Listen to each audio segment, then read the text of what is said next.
మీరు మీ అభిమాన shows and serials TV కన్నా ముందు ఈటీవీ విన్ యాప్లో చూడండి. Download and subscribe to ETV win app. 99 రూపాయలు మాత్రమే.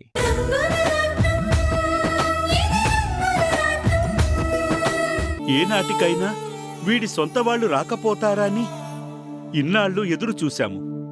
ఆ బాధతోనే, ఆ ఆవేశంతోనే ఈవేళ శివయ్యని గట్టిగా నిలదీశాను.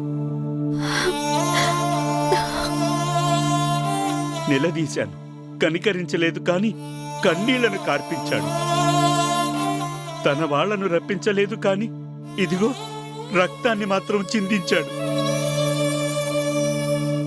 ఏం పర్లేదు బాబాయ్, నువ్వేగా అంటావు.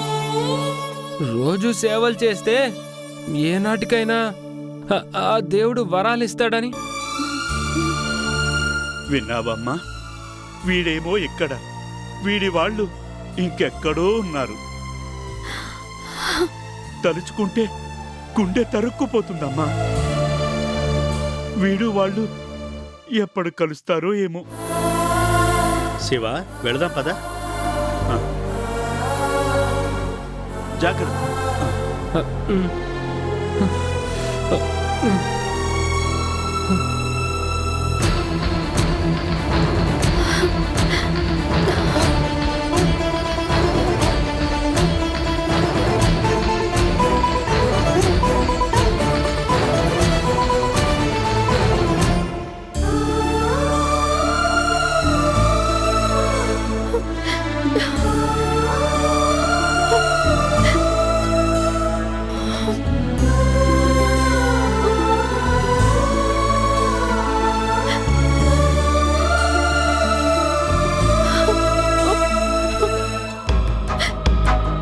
చేతికి అందేంత దూరంలోనే నా భర్త ఉన్నా అందుకునే అదృష్టం లేని దౌర్భాగ్యురాలిని నేను. కలుసుకున్నందుకు సంతోషించనా? నా రాధ గుర్తుపట్టనందుకు బోరున ఏడవనా?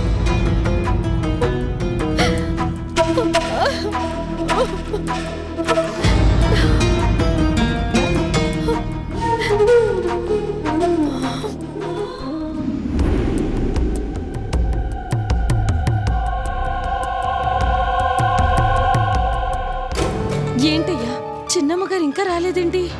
అదే నాకు అర్థం కావటం లేదే. మాధవి అమ్మగారు గుడికి వెళ్ళడం ఏంటి?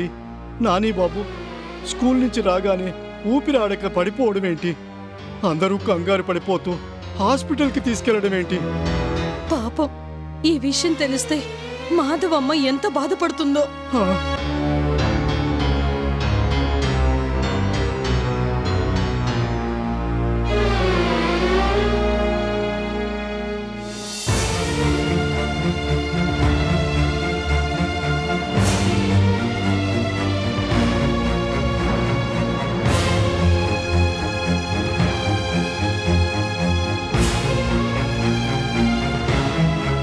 అమ్మగారు వచ్చారా?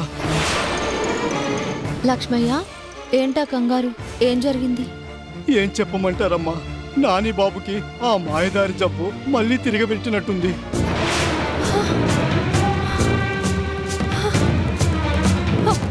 నాని, అమ్మగాని, నాని బాబు ఇంట్లో లేడమ్మా.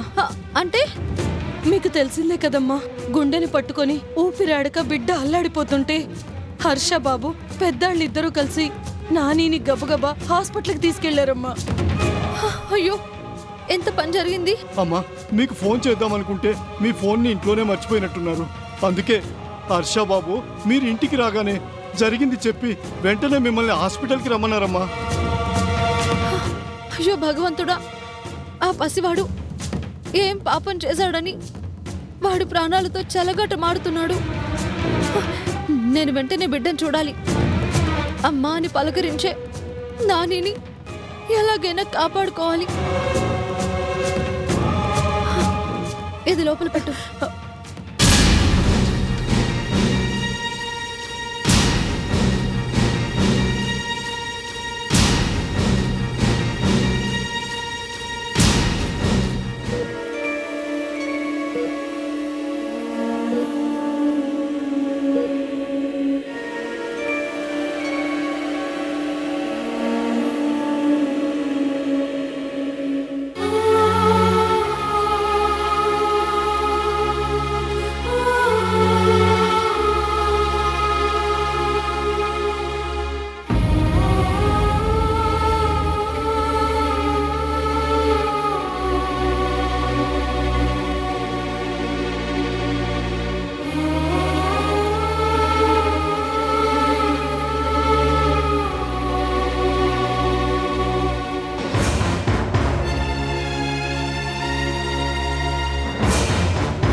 ఎవరు మీరు?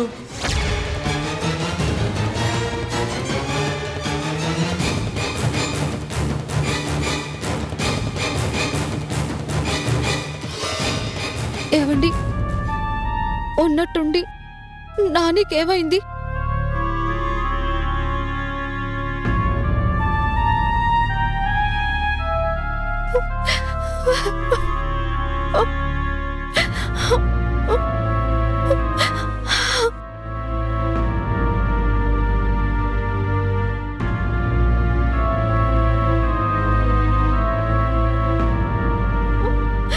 మాధవి, ఊరుకోమ్మా.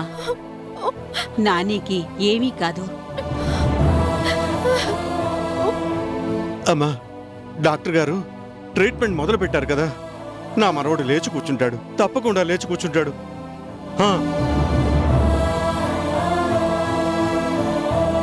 భగవంతుడా, ఏంటిది? అడుగడుగునా నాకిలాంటి గండాలెందుకు? ఏం చేస్తామమ్మా, ఆ దేవుడు మనుషులతో ఎందుకిలా ఆడుకుంటాడో అర్థం కావడం లేదు. నిజంగా దేవుడు అనేవాడే ఉంటే అభం శుభం తెలియని పసివాణ్ణి ఎందుకు ఇలా కష్టపెడతాడు? ఇన్నాళ్ళు నేను ఎంతో ధైర్యంగా ఉండేవాణ్ణి, కానీ ఇవాళ మాత్రం డాక్టర్ ఏం చెప్తారో అని చాలా భయంగా ఉంది. హర్ష గారు, ఒక తండ్రిగా మీ బాధని నేను అర్థం చేసుకోగలను. కానీ మీరైనా నేనైనా ఇలాంటి పరిస్థితుల్లో అన్నింటికీ తట్టుకొని నిలబడాల్సిందే.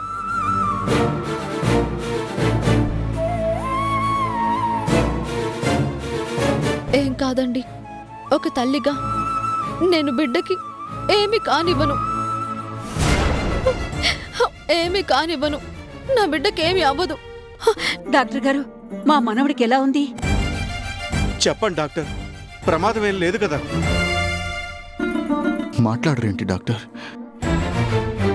ప్లీజ్ డాక్టర్, మీకు దండం పెడతాను, ఏమీ దాచకుండా చెప్పేసేయండి డాక్టర్. ఎలా చెప్పాలో తెలియడం లేదు. మీ బాబు గుండె పుట్టినప్పుడే బలహీనంగా ఉంది.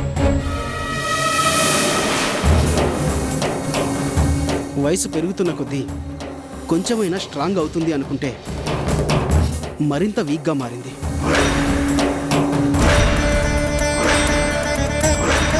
ఇప్పుడు కండిషన్ చాలా క్రిటికల్గా ఉంది.